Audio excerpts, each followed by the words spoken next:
नमस्कार, मैं सीमा साहू स्वागत करती हूं आप सभी का ग्रैंड न्यूज नेटवर्क में। अब मेरे साथ देखिए नैधानी सहित छत्तीसगढ़ से जुड़ी खास खबरों का सिलसिला शुरू करें उससे पहले एक नजर आज की हेडलाइंस पर। इस हेडलाइंस के प्रायोजक है doctor CV Raman university, be the change.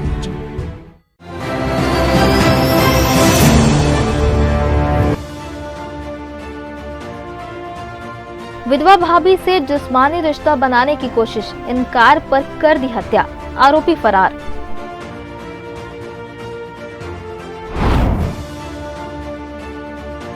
शेर को खाना खिलाना पड़ा महंगा, कर्मचारी का अंगूठा चबा गया शेर, घायल कर्मचारी अस्पताल में भर्ती।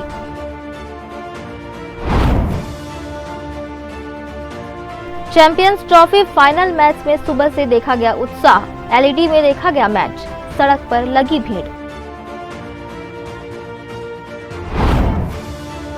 रपटा पुल पर मिला युवक का शव, 2 क्षेत्र होने से पुलिस आपस में उलझी, फिर सरकंडा पुलिस ने मर्ग किया कायम, शव परिजनों को सौंपा गया।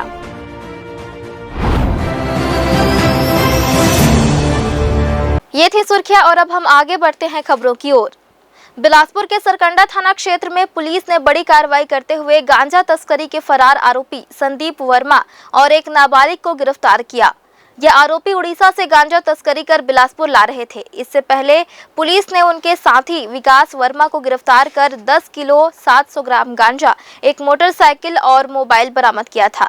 जांच में पता चला कि संदीप वर्मा ही मुख्य साजिश करता था, जो नाबालिग को तस्करी के लिए मजदूरी देकर इस्तेमाल कर रहा था।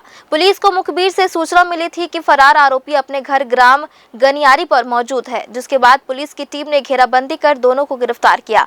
पूछताछ में संदीप वर्मा ने कबूल किया कि वह लंबे समय से गांजा तस्करी में लिप्त था और इस काम में नाबालिगों को भी शामिल करता था।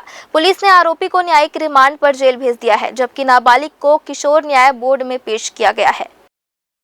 बिलासपुर जिले के सीपत थाना क्षेत्र में हत्या का मामला सामने आया है। अवैध संबंध बनाने के दबाव को ठुकराने पर एक महिला को उसके ही देवर ने मौत के घाट उतार दिया। यह पूरा मामला 7 मार्च 2025 का है। देखिए क्या है पूरा माजरा। ग्राम खैरा डगनिया निवासी 14 वर्षीय विवेक बर्मन और उसकी बहन स्कूल से जब वापस घर लौटे तो उन्होंने घर का दरवाजा बंद पाया। जब उन्होंने दरवाजा खोलकर अंदर देखा तो उसकी मां राजकुमारी बर्मन खाट पर मृत पड़ी थी। गले में सफेद चेकदार गमछा बंधा हुआ था। परिजनों को जब शक हुआ तो जांच आगे बढ़ी और इसी दौरान मृतका की चचेरी भतीजी अंजलि ने खुलासा किया कि उसके चाचा संजय ब्रिजवासी ने फोन पर खुद यह स्वीकार किया था कि उसने अपनी भाभी की हत्या कर दी है और वह भी आत्महत्या करने जा रहा है। इसके बाद उसका मोबाइल बंद हो गया और वह फरार हो गया। सीपत पुलिस और एसीसीओ की टीम ने इस मामले को गंभीरता से लिया और लगातार आरोपी की तलाश में जुटी रही। मुखबिर से सूचना मिलने के बाद आखिरकार पुलिस ने चकरभाटा एयरपोर्ट के पास स्थित तेलसरा बांध के नीचे से आरोपी संजय ब्रिजवासी को गिरफ्तार कर लिया।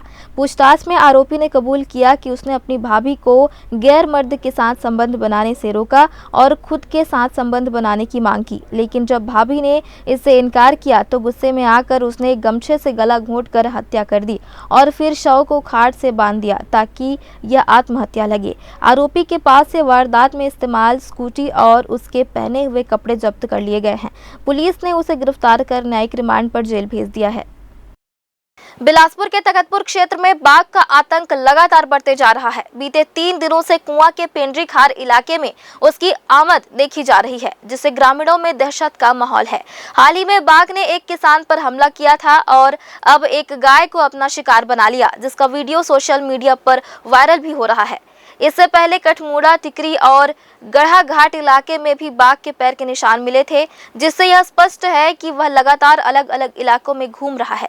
वन विभाग ने पूरे क्षेत्र में अलर्ट जारी कर दिया है और उसके मूवमेंट पर नजर रखी जा रही है। हालांकि अब तक उसे पकड़ने में सफलता नहीं मिली है। बाघ के खुलेआम विचरण से ग्रामीणों में डर का माहौल बना हुआ है। हालांकि डीएफओ बिलासपुर सत्यदेव शर्मा ने गाय को बाघ द्वारा मारकर खाए जाने की वीडियो को फर्जी करार दिया है। उन्होंने कहा कि यह वीडियो कहीं और का है, जिसे वायरल कर इस घटना से जोड़ा जा रहा है। रविवार को कड़ी सुरक्षा व्यवस्था के बीच कृषि विभाग के एग्रीकल्चरल डिपार्टमेंट प्रयोगशाला सहायक की परीक्षा संपन्न हुई। यह परीक्षार्थियों की उपस्थिति बेहद कम रही। स्वामी आत्मानंद उत्कृष्ट हिंदी माध्यम शासकीय कन्या उच्चतर माध्यमिक विद्यालय चकरभाटा में आयोजित इस परीक्षा में कुल 480 पंजीकृत अभ्यर्थियों में से केवल 73 ने परीक्षा दी, जबकि 407 अनुपस्थित रहे। परीक्षा में आए उम्मीदवारों ने बताया कि प्रश्न पत्र सामान्य स्तर का था, लेकिन इसमें 100% प्रश्न केवल रसायन शास्त्र से पूछे गए, जिससे केमिस्ट्री पृष्ठभूमि के छात्रों को अधिक लाभ मिला। परीक्षार्थी अभिषेक अनंत ने बताया कि फिजिकल केमिस्ट्री के सवाल ज्यादा थे, जबकि ऑर्गेनिक केमिस्ट्री के कम प्रश्न पूछे गए। वहीं कंचन साहू, जो 200 किलोमीटर दूर अंबिकापुर से परीक्षा देने पहुंची थी, ने बताया कि परीक्षा में मुख्य रूप से फिजिक्स और केमिस्ट्री के सवाल आए थे। विद्यालय की प्रिंसिपल अलका गांगुली ने जानकारी दी कि उनके सेंटर संख्या 1380 में कुल 480 अभ्यर्थियों का सेंटर था, लेकिन उपस्थिति मात्र 73 छात्रों की रही।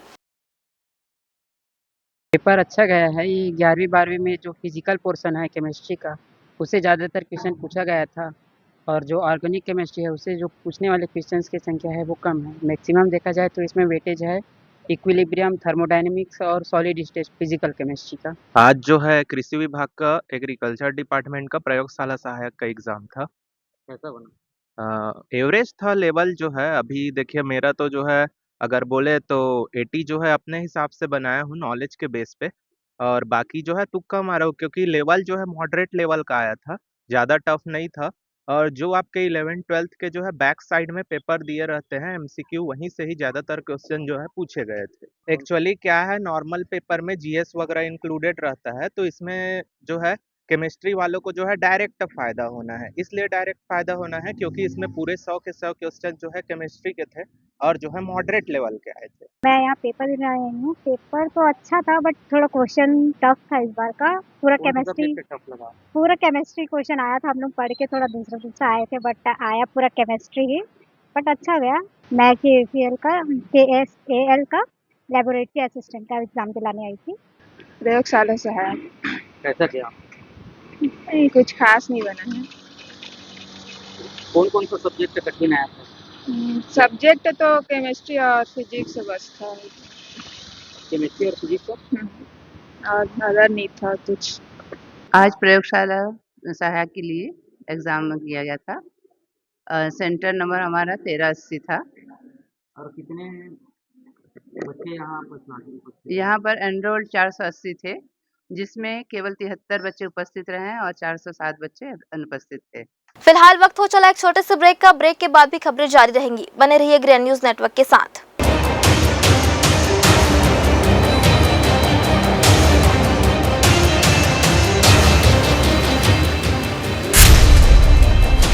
Dr. C.V. Raman University offers high-quality education to students, particularly those from difficult geographical areas of central India.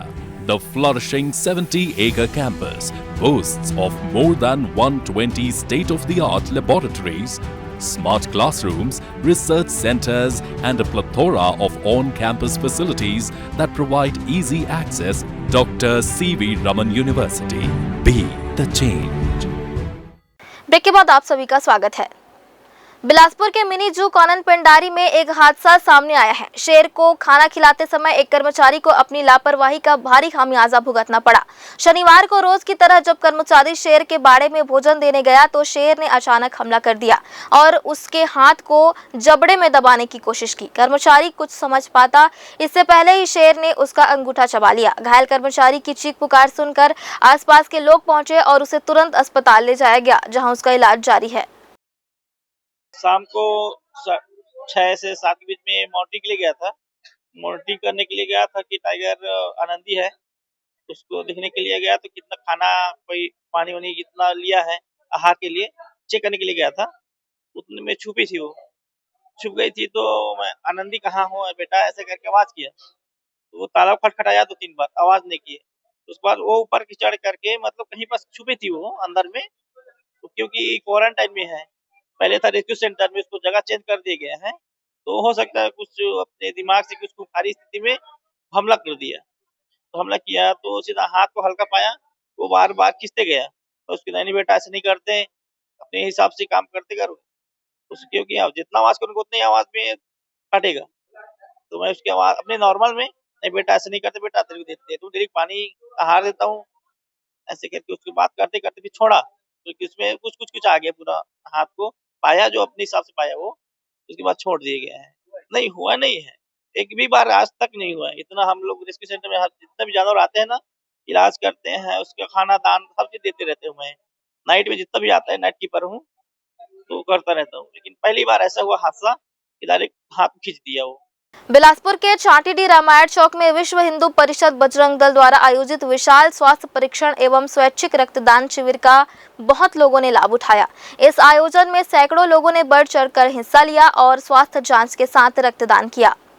स्वास्थ्य शिविर में 18 वर्ष से ऊपर के युवाओं के लिए निःशुल्क ब्लड ग्रुप जांच, वजन और हीमोग्लोबिन जांच की सुविधा दी गई। साथ ही बड़ी संख्या में लोगों ने रक्तदान कर जरूरतमंदों के लिए जीवन दान दिया। आयोजकों के अनुसार रक्तदान करने वाले सभी दाताओं को सड़क सुरक्षा अभियान के तहत प्रशंसा पत्र और हेलमेट प्रदान किए गए। स्वास्थ्य शिविर लगा हुआ है जिसमें रक्तदान युवाओं द्वारा दिए जा रहे हैं। ये निस्वार्थ सेवा है और चाटीडी रामायण चौक में यह विशाल सेवा उपलब्ध कराया गया है हमारे भाइयों द्वारा। लोगों की जनता की स्वास्थ्य के लिए उन लोग योगदान दे रहे हैं और हमारे बीच चाटीडी की पार्षद रूपाली गुप्ता जी भी हैं मौजूद। जानकारी मिले कि अब हमारे बीमारी आने से पहले उनको जानकारी मिल जाएगी कि यहाँ पे जांच कराएंगे तो उनको जानकारी मिलेगी कि हमारे स्वास्थ्य में क्या कमी है, क्या बीमारी होने का वो आसार देख रहे हैं। इसलिए वो पहले से जागरूक हो जाएंगे और उनका सुचारू रूप से इलाज करेंगे। इसलिए ये शिविर हमारे बजरंग दल के भाइयों और विश्व हिंदू परिषद द्वारा लगाया गया है, जिसमें आज हमारे माननीय विधायक बेलतरा विधायक सुशांत शुक्ला जी भी आ रहे हैं, उनका भी आगमन होने वाला है। और इस शिविर में डॉक्टरों द्वारा छूट भी दी जा रही है कि आपके इलाज के लिए हम थोड़ा छूट भी देंगे, जिससे हमारे वार्ड के वासियों के लिए अधिक से अधिक उपचार हो सके, अधिक से अधिक यहाँ आए और उसका लाभ उठाएं। इस शिविर में फिजियोथेरेपी, डेंटल, नेत्र चिकित्सा और पैथोलॉजी विशेषज्ञ डॉक्टरों की टीम मौजूद रही। Doctor Radhika Sahu, doctor Ritu Sahu, doctor Ashish Poddar, doctor Veena Sahu और डॉक्टर दीपक दुबे सहित अन्य चिकित्सकों ने मरीजों की जांच की और उन्हें जरूरी परामर्श दिया। निजात अभियान के तहत नशा मुक्ति और यातायात जागरूकता पर जोर देते हुए विशेष अभियान भी चलाया गया। इस दौरान विशेषज्ञों ने नशे से होने वाले दुष्प्रभावों और सड़क सुरक्षा के महत्व पर जानकारी दी। आपका आइस का है और ब्लड टेस्ट का है और आपका फिजियोथेरेपी क्लिनिक है, मेडिसिन का है ना, और आपका सबसे बड़ा योगदान तो है स्वास्थ्य आपका ब्लड डोनेशन का, है ना। ये डोनेट करा जाएगा, मतलब जो जिसको ज़रूरतमंद है वो इस तरह हाँ निःशुल्क रहेगा और सबको डोनेट किया जाएगा, ये जिसको ज़रूरत है उस जगह पे। ये सिका सील वाले जितने पेशेंट हैं, इन लोग छोटे छोटे बच्चे हैं जिन लोगों के पास एक तो गरीब होने की वजह से उनके पास ब्लड की सुविधा नहीं हो पाती है, तो ऐसे जगह में ऐसे पेशेंट लोग को हम लोग क्या करेंगे, इन मरीजों को देंगे। और हमारा ये उद्देश्य है कि हम जितने ज़्यादा से ज़्यादा लोग की मदद कर सकें। विश्व हिंदू परिषद और बजरंग दल सेवा, सुरक्षा और संस्कार के तौर पे काम करती है, तो ये सेवा के रूप में हम लोग ये काम कर रहे हैं। बिलासपुर जिले के अंतर्गत बजरंग दल के ये श्यामा प्रसाद मुखर्जी प्रखंड में माननीय डॉक्टर महोदयों के द्वारा और हमारे प्रखंड के कार्यकर्ताओं के द्वारा ये सेवा के प्रकल्प के अनुसार हमारा ये कार्य हर जगह पर चल रहा है। उसी में एक गति में ये भी है, तो हमने इस शिविर के माध्यम से दो चीज़ें हमने पुष्टि की है। एक तो हमें मानवता से मानवता को जोड़ करके मानवता का कार्य करना, दूसरा यातायात के नियमों का पालन करने के लिए हमारे द्वारा जो छोटा सा हेलमेट का वितरण जो किया जा रहा है वो, क्योंकि सामने गर्मी है, लोग तपिश से गुजरेंगे, तो मानवता के धर्म का पालन हमें करना है। ऐसा एक संदेश लेकर के विश्व हिंदू परिषद बजरंग दल आज समाज के बीच में आई हुई है। सुबह से लेकर दोपहर तक चले शिविर में जहां लोगों ने स्वास्थ्य परीक्षण का लाभ उठाया, वहीं ब्लड डोनेट कर कई लोगों ने दूसरों की जिंदगी की चिंता की। ग्रैंड न्यूज़ के लिए कैमरामैन राहुल ठाकुर के साथ पिंटू दुबे की रिपोर्ट। इस देश में पारंपरिक रूप से महिलाओं का मुक्ति धाम में जाना पूर्णतः वर्जित है। मान्यता अनुसार शमशान में सिर्फ पुरुष ही प्रवेश कर सकते हैं। मृतात्मा का अंतिम संस्कार करते हैं पुरुष। पर बिलासपुर के तोरवा मुक्ति धाम में एक महिला ऐसी भी है जो पिछले 20 साल से मुक्ति धाम में ही रहकर शवों का अंतिम संस्कार करती आ रही है और अपने परिवार का पालन पोषण कर रही है। ये है बिलासपुर का मुक्ति धाम। तोरवा क्षेत्र के आसपास रहने वालों का अंतिम संस्कार इसी मुक्ति धाम में किया जाता है। अब इस तस्वीर को देखिए।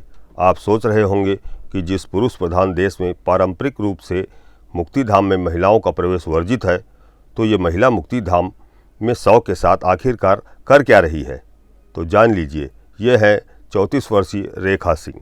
आप रेखा के बारे में जानकर चौंक जाएंगे कि रेखा पिछले 20 साल से तोरवा में इसी मुक्ति धाम से लगे मकान में अपने परिवार के साथ ही रहती है और खुद इस मुक्ति धाम में आने वाले शवों का अंतिम संस्कार पिछले 20 साल से करते आ रही है।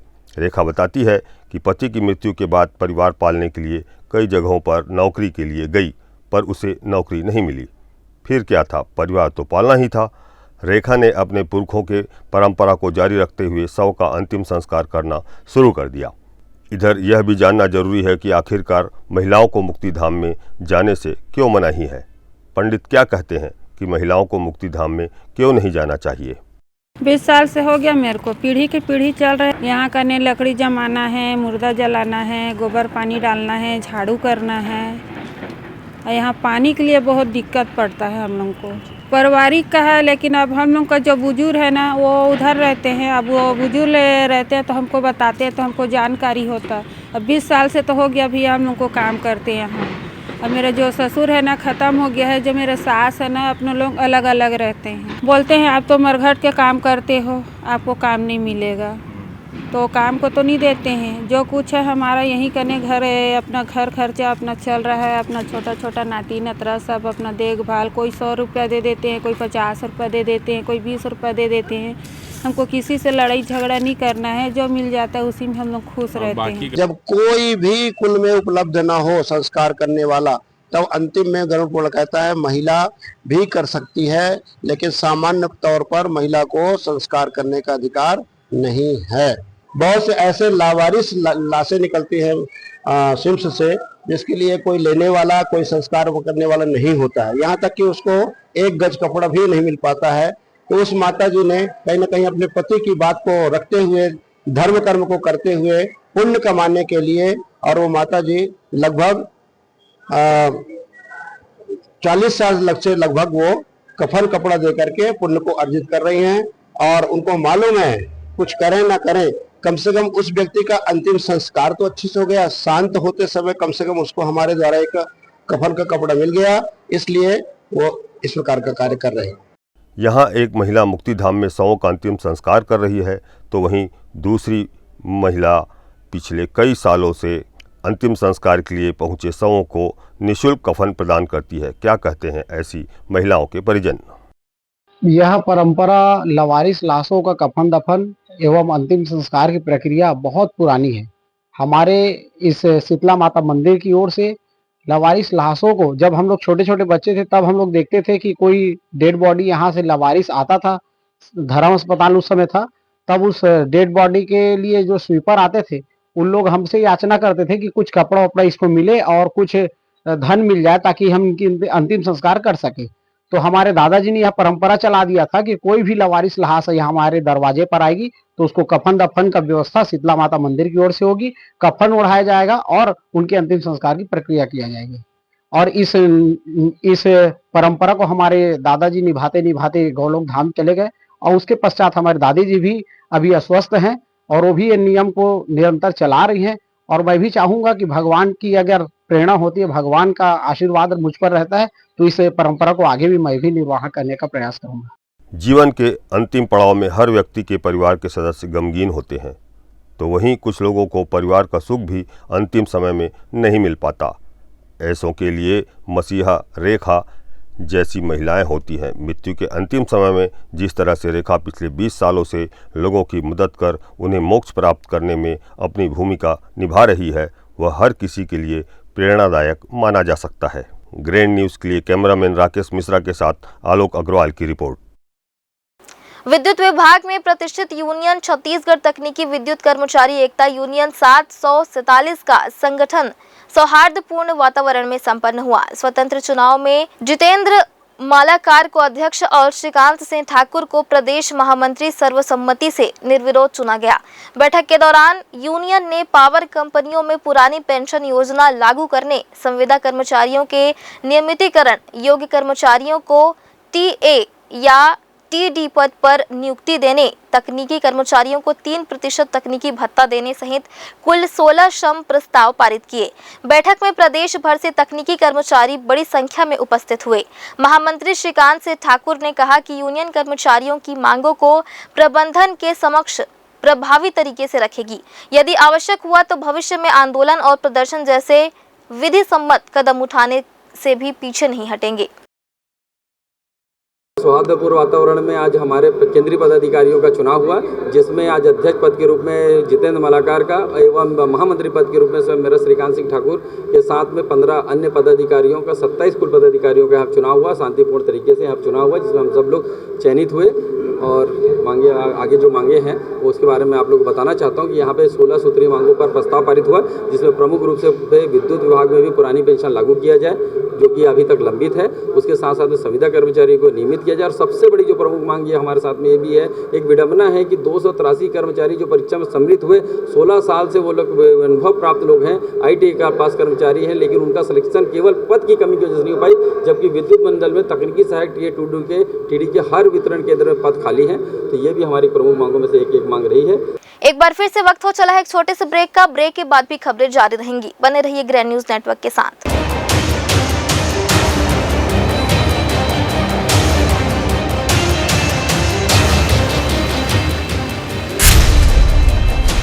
Dr. C.V. Raman University offers high-quality education to students, particularly those from difficult geographical areas of central India. The flourishing 70-acre campus boasts of more than 120 state-of-the-art laboratories, smart classrooms, research centers, and a plethora of on-campus facilities that provide easy access. Dr. C.V. Raman University. Be the change. Break के बाद आप सभी का स्वागत है। ICC champions trophy का final match रविवार को दुबई इंटरनेशनल क्रिकेट स्टेडियम में संपन्न हुआ। दोपहर शुरू हुए इस एक दिवसीय अंतर्राष्ट्रीय मैच में भारत और न्यूजीलैंड के बीच फाइनल मुकाबला खेला गया, जिसमें शुरू से ही भारत ने मैच पर अपनी पकड़ बनाए रखी। फाइनल मैच को देखने के लिए बिलासपुर में भी क्रिकेट प्रेमियों में खासा उत्साह देखने को मिला। शहर के हर क्षेत्र में रविवार को बड़ी LED स्क्रीन लगाई गई थी, जहां दोपहर से रात तक क्रिकेट प्रेमी मैच का लुत्फ उठाते नजर आए।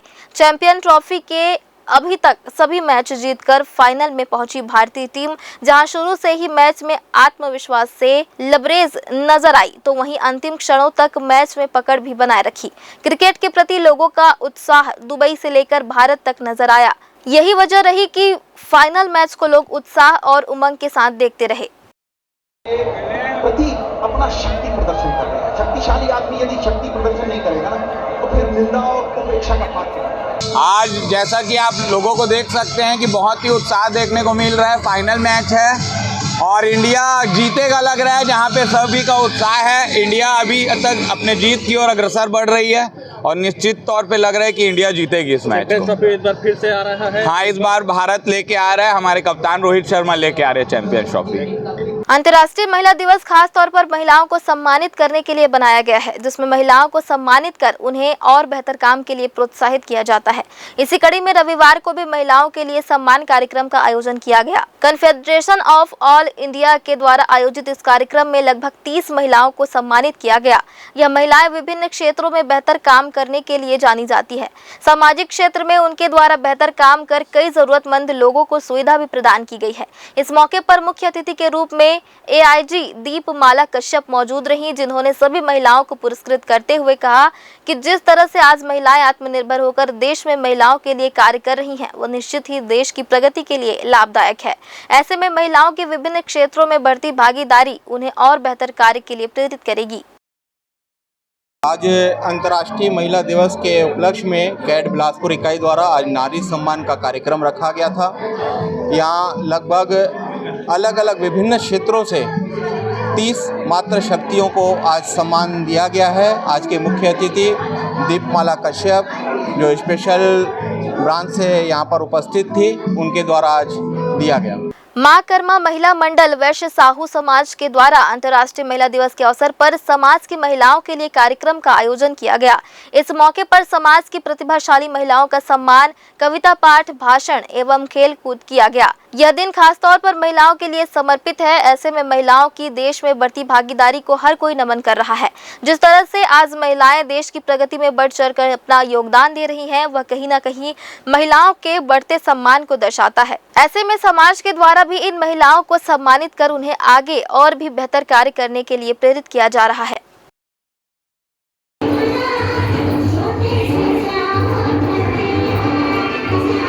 महिलाओं के सशक्तिकरण के लिए मनाया जाता है।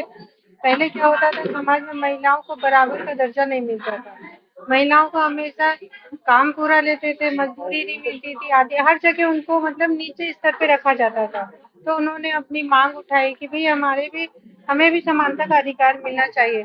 तब से ये महिला दिवस मनाया जा रहा है। आज यहाँ पे अभी कानून के विषय में महिलाओं को जागरूक किया गया, उसके बारे में जानकारी दी गई है।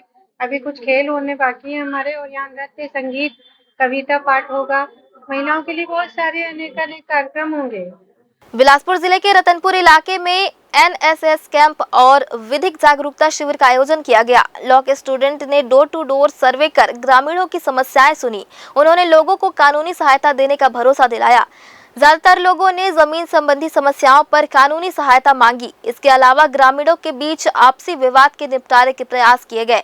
देखा जाता है कि ग्रामीण क्षेत्रों में कानून से संबंधित ज्यादा जानकारी नहीं होने से ग्रामीणों को उनके हक के संबंध में जानकारी नहीं मिल पाती है। ऐसे में लॉ के विद्यार्थियों के द्वारा सहयोग किया जा रहा है। यह प्रयास निश्चित तौर पर ग्रामीणों को बेहतर सुविधा उपलब्ध कराने में कारगर साबित होगा। इस तरह के आयोजन ग्रामीण क्षेत्रों में निरंतर आयोजित करने चाहिए, जिससे ग्रामीणों को कानून से संबंधित जानकारी उपलब्ध हो सके। आज यहाँ लगभग 7 दिवसीय मतलब NSS कैंप का आयोजन यहाँ किया गया है। हमारे यहाँ से बच्चे NSS कैंप में भी आए हैं। साथ में मैं doctor Arjun Singh Chauhan, department of legal studies की तरफ से आज विधिक सहायता शिविर कार्यक्रम के तहत हम लोग यहाँ आए हैं। लेकिन हमारा कार्यक्रम का उद्देश्य जो था डिपार्टमेंट ऑफ लीगल स्टडीज का ये था कि विधिक सहायता शिविर कैंप का तो आयोजन किया जाता है, लेकिन आज मेरे स्टूडेंट लोग के साथ में मैं विधिक सहायता सर्वे कार्यक्रम के तरफ में आज मैं लोगों को लीगल एड, विधिक सहायता के लिए लोगों को मैं ढूंढ रहा हूँ कि किनको किनको विधिक सहायता चाहिए। और आज इस फील्ड में आज रतनपुर ग्राम जूना शहर में आज हमारे बच्चे डोर टू डोर, द्वार से द्वार गए हैं और आज ऐसे सर्वे किए हैं कि किनको किनको विधिक सहायता चाहिए। और वे गांव के विलेजर्स लोग से भी रूबरू हुए हैं, उनकी समस्याओं को जाने हैं और उनको हम डिस्ट्रिक्ट लीगल सर्विस अथॉरिटी में ले जा करके हम इनको विधिक सहायता की जो योजना है उसको हम पूरा करेंगे और निःशुल्क विधिक सहायता इनको हम प्रदान करेंगे। तो बहुत से लोगों ने बहुत कुछ बताया है, बट जो लोग पीड़ित हैं उन्होंने अपनी प्रकृति आपदा, अपनी जमींदारी, जितनी भी केसेस है और जो भी लीगल सहायक की उनको ज़रूरत है और उनको जो भी नीड है एज अ गवर्नमेंट सर्विस की, उन्होंने अपनी जैसा उनको पड़ा जो नंबर है और वो जैसा हमारा भी नंबर लिया उन्होंने, और जितनी भी सर्विसेज उनको प्रोवाइड होनी चाहिए वो नहीं हो पा रही यहाँ पे। तो उनको दिक्कतें जा रही है कुछ चीज़ों में, केस वेस में उनको इतनी नॉलेज नहीं है। तो हमारे सर्वे बस इसीलिए है क्योंकि उनको प्रोवाइड कराया जा सके कि उनको कोई लीगल एक्शंस में उनको दिक्कत ना हो। जैसे जैसे अभी का जनरेशन बढ़ रहा है, लोग डर रहे हैं कि आगे आने से कि केस करेंगे तो हमारा दिक्कत ना हो, हमारे फैमिली इश्यूज ना बढ़े, ये सारी दिक्कत है। लोग डर से ही आगे नहीं निकल रहे हैं क्योंकि उनको डर है कि आगे जाके उनको समस्या और सामना करना पड़ेगा, क्योंकि लोग गांव एरियाज में ये होता है कि धमकी और ये प्रताड़ना ये सब लोग सहम जाते हैं। तो उनको वो चीज़ों से मदद करने के लिए आज हमारा कॉलेज यहाँ पे शिविर लगाया है और उस सब में सफल भी हुआ है काफ़ी हद तक। और सर आज यहाँ लीगल एड का सर्वे किया हम लोगों ने, जिससे सर हमने काफ़ी ग्रामीण लोगों से मुलाकात हुई, बातचीत किया, जिनसे हमारा सर यहाँ आने का मेन उद्देश्य था उन्हें कानूनन के बारे में जागरूक कराना और उनको सहायता करवाना उनके जो केसेस पेंडिंग चल रहे हैं या फिर जो केसेस में उन्हें तकलीफ जा रही है और सहायता अच्छे से नहीं मिल पा रही है, जो वकील है वो अच्छे से काम नहीं कर पा रहा है। तो सर हमारा उद्देश्य इसमें आने का यही था कि सर उन्हें जागरूकता पहुँचे। और सर उन्होंने सर्वे किया है तो काफ़ी सारे ज़मीन डिस्प्यूट जिन लोगों का चल रहा था, उन्होंने बताया कई किसान ऐसे थे जिनकी ज़मीन में 15 साल 20 साल नाम उनका है पर कागज़ में कोई और है। तो सर ऐसे लोगों से हमने डाटा कलेक्ट किया और हमने उन्होंने को अथॉरिटी का नंबर प्रोवाइड किया है सर लीगल एड का। एक बार फिर से वक्त हो चला एक छोटे से ब्रेक का। ब्रेक के बाद भी खबरें जारी रहेंगी, बने रहिए ग्रैंड न्यूज नेटवर्क के साथ।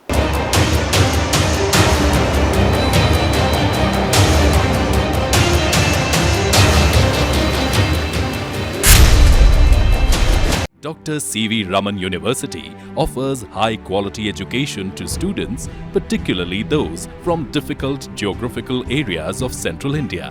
The flourishing 70-acre campus boasts of more than 120 state-of-the-art laboratories, smart classrooms, research centers, and a plethora of on-campus facilities that provide easy access. Dr. C.V. Raman University. Be the change. Break के बाद आप सभी का स्वागत है। शनिवार देर रात शनिचरी रपटा पुल पर हुए भीषण सड़क हादसे में एक युवक की दर्दनाक मौत हो गई। राहगीरों ने पुल के बीचों बीच युवक का शव देखा और तत्काल पुलिस को सूचना दी। सूचना मिलने पर डायल 112 की टीम मौके पर पहुंची और मामले की जानकारी सरकंडा पुलिस को दी। हालांकि क्षेत्राधिकार को लेकर असमंजस की स्थिति बनी रही। शुरुआत में सरकंडा पुलिस ने इसे सिटी कोतवाली क्षेत्र का मामला बताया, लेकिन बाद में पुष्टि होने पर यह घटना सरकंडा थाना क्षेत्र में ही होना पाया गया। इसके बाद सरकंडा पुलिस ने मर्ग कायम कर शव को पोस्टमार्टम के लिए सिम्स मर्चुरी भेज दिया। रविवार दोपहर मृतक के परिजनों की उपस्थिति में शव का पोस्टमार्टम किया गया और कानूनी प्रक्रिया पूरी करने के बाद शव परिजनों को सौंप दिया गया। थाना प्रभारी नीलेश पांडे ने बताया कि मृतक की पहचान भानु कुमार निवासी चिंगराजपारा सरकंडा के रूप में हुई है। हादसे में उसके सिर और जबड़े पर गहरी चोटें आई थी, जिससे उसकी मौके पर ही मौत हो गई। फिलहाल पुलिस मामले की जांच कर रही है। इसके लिए आसपास के सीसीटीवी फुटेज भी खंगाले जा रहे हैं ताकि यह पता चल सके कि हादसा किन परिस्थितियों में हुआ। जी, कल सिम्स से एक मेडिकल तहरीर प्राप्त हुई थी कि सानू केवट पिता नानकुन केवट जो है शनिचरी रपटा के पास गिरकर जो है फौत हो गया है। प्रथम दृष्टया ये एक्सीडेंट का मामला प्रतीत होता है, फिर भी प्रकरण मर्ग सदर कायम करके जो है जांच पंचनामा कार्रवाई में लिया गया है। बाद पीएम की जो है स्थिति स्पष्ट की जा सकेगी। बिलासपुर जिले के बिल्हा थाना क्षेत्र में एक दर्दनाक सड़क हादसा हुआ। मुड़ीपार टोल प्लाजा के पास तेज रफ्तार ट्रक खड़े ट्रेलर से जा टकराया। टक्कर इतनी भीषण थी कि ट्रक का अगला हिस्सा बुरी तरह क्षतिग्रस्त हो गया और चालक कैबिन में फंस गया। स्थानीय लोगों और पुलिस की मदद से चालक को निकालने की कोशिश की गई, लेकिन गंभीर चोटों के चलते उसने मौके पर ही दम तोड़ दिया। घटना के बाद हाईवे पर कुछ देर तक जाम की स्थिति बनी रही। पुलिस ने मामला दर्ज कर जांच शुरू कर दी है। ग्राम पंचायत बैमा के दहानपारा वार्ड क्रमांक 17 में लगा ट्रांसफार्मर कभी भी किसी बड़े हादसे को न्योता दे सकता है। इसकी जर्जर स्थिति देखकर अंदाजा लगाया जा सकता है कि यह किसी के लिए जानलेवा साबित हो सकता है। ट्रांसफार्मर के चारों ओर लगे केबल जल चुके हैं और वहां कोई ग्रिप बॉक्स तक नहीं लगा है, जिससे ग्रामीणों को खासकर बच्चों और पशुओं के लिए खतरा बना हुआ है। इस ट्रांसफार्मर से न केवल गाँव में बिजली आपूर्ति हो रही है, बल्कि 10 बोरवेल भी इससे चल रहे हैं, जिससे लगातार शॉर्ट सर्किट की घटनाएं हो रही हैं। बिजली समस्या खत्म होने का नाम नहीं ले रही। मेंटेनेंस के नाम पर ग्रामीणों को घंटों अंधेरे में रखा जा रहा है। बिजली विभाग आधी रात को उपभोक्ताओं को मेंटेनेंस का मैसेज भेजता है, लेकिन सवाल ये उठता है कि जब दिन में शिकायत करने पर कोई सुनवाई नहीं होती, तो आधी रात को कौन सा लाइनमैन बिजली सुधार कर रहा होता है। लाइट की परेशानी है, वो पूरा केबल जल गया है और पूरा नीचे से एकदम तार को लगा दिया है, तो उसमें गैया भी मर रहे फंस के। और 4 दिन से तो लाइट है ही नहीं है। लाइट के नाम से एकदम परेशानी झेल रहे बच्चा बुजुर्ग सब। अच्छा, तो रात की तरह मच्छर रहते हैं, आदमी सो नहीं पा रहे हैं लाइट के बगैर। हमारे यहाँ लाइट का बहुत प्रॉब्लम है और 4 महीने से हम लोग परेशान हैं।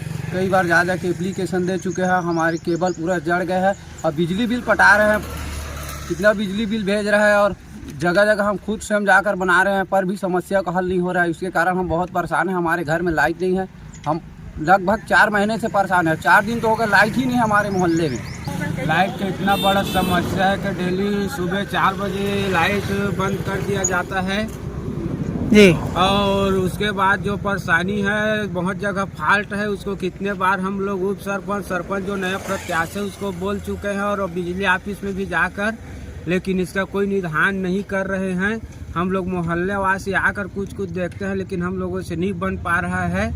कोई अधिकारीगण ध्यान नहीं दिया, जो उच्च पद अधिकारी उसको भी बोल चुके हैं, वो लोग भी ध्यान नहीं दे रहे हैं। फिलहाल आज के बुलेटिन में बस इतना ही। आगे की खबरों के लिए बने रहिए ग्रैंड न्यूज नेटवर्क के साथ। मुझे दीजिए इजाजत, नमस्कार।